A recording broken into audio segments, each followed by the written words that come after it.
Hello, and thank you for watching today's parent chat video. We're discussing raising grateful children. Most parents and caregivers would agree that they want their children to express gratitude when someone does something nice for them or maybe gets them a gift. And in general, just have a positive outlook and grateful attitude towards the things that they have in life rather than always asking you for more. But how do we help our children get there when we live in a society that has so much for children? And there are regular advertisements directed towards kids about the things that they should have or could have.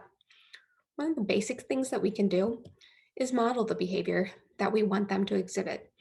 Um, Children learn from what they see and repeat what they see. So if they're in an environment where their caregivers are regularly showing gratitude, then they are more likely to begin to take on that attitude and display those behaviors as well.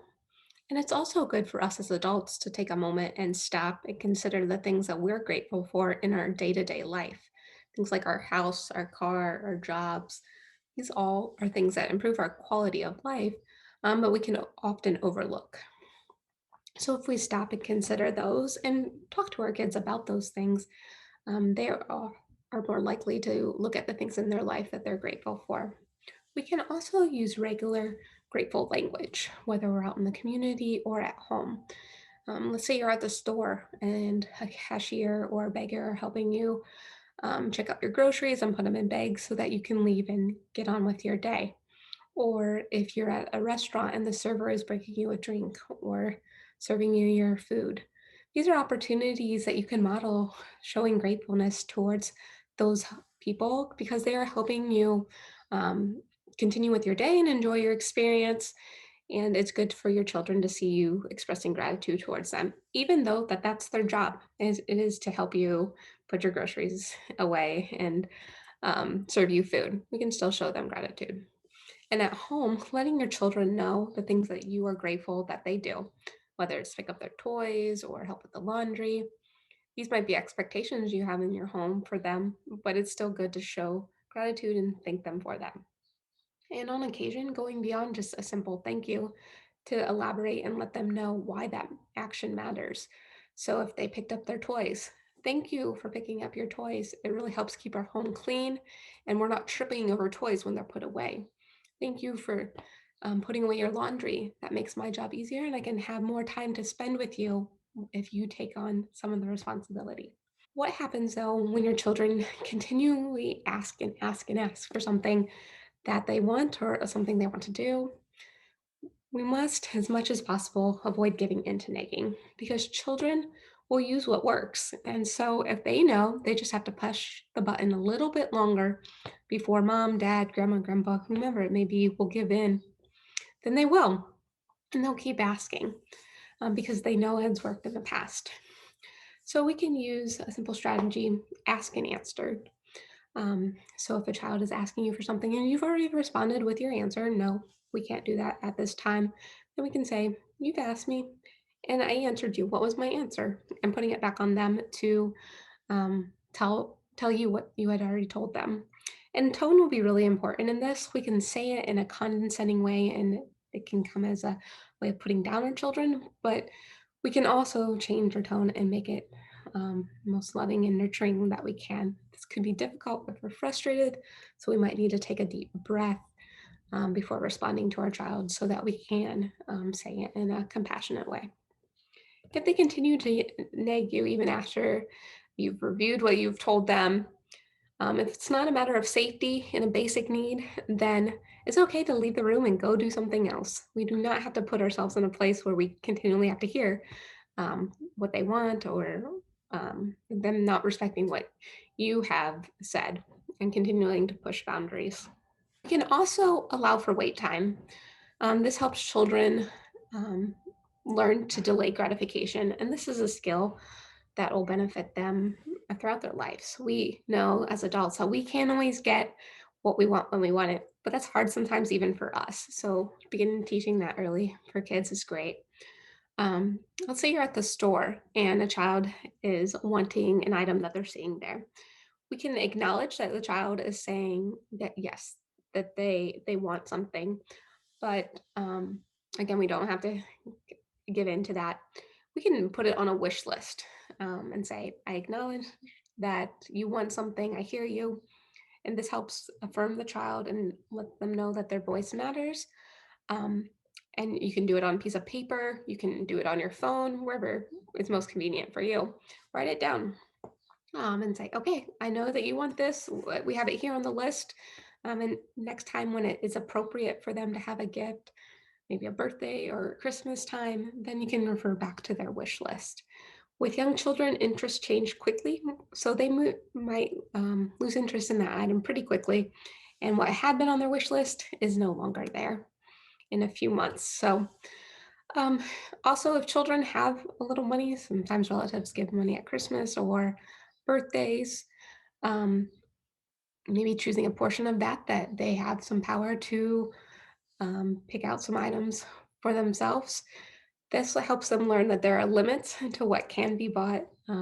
Kids can easily think that mom or dad have unlimited resources and they get whatever they want.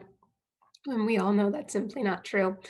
And so, if they have a little control over the money that they have, then they can learn that and gain appreciation for the value of money and just the limitations that come with that. We can also teach needs versus wants. There are things as a loving caregiver that we will provide no matter how a child acts or what they say or do.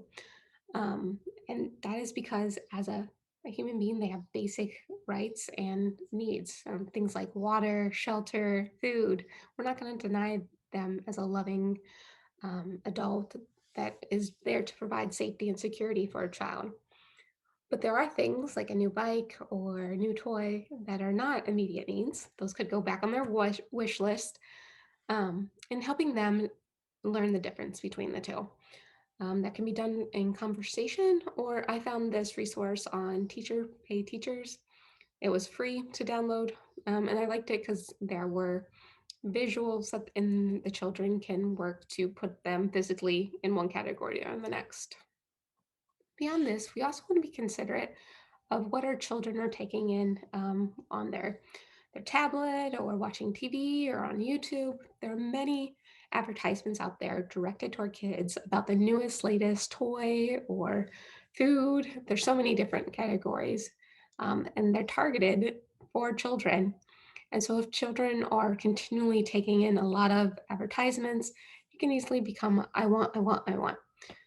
So just being mindful of what they're seeing can help decrease some of those um, I want behaviors. We can also set expectations with our children, particularly around times of birthdays or Christmas when they're going to get a gift from somebody. We want to talk to our children about how they should respond when given a gift, showing gratitude towards that person, even if it's not something they had wanted or if they were hoping for something else. That's still an opportunity to show gratitude and stop and consider why that person may have gotten the gift for them. Most people give gifts that they think somebody's going to enjoy or use. Um, and so the intentions behind the gift are generally good, even if it's something that your child wasn't hoping for. Family and friends often like to give young kids gifts and show their love by giving gifts.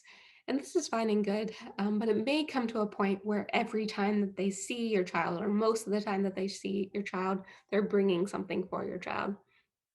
And when you're trying to teach your child that they shouldn't always expect gifts, um, and to be happy with what they have. This can kind of counter that. So maybe just having a conversation with family and friends of we appreciate you coming and we we really appreciate you wanting to love on our child by giving them things. We're really working on gratitude with them. So you can just come and enjoy being with us. You don't have to bring anything. Most people are going to be respectful of that if they realize that you're trying to instill a certain value and skill in your child. We can also have family jobs at home.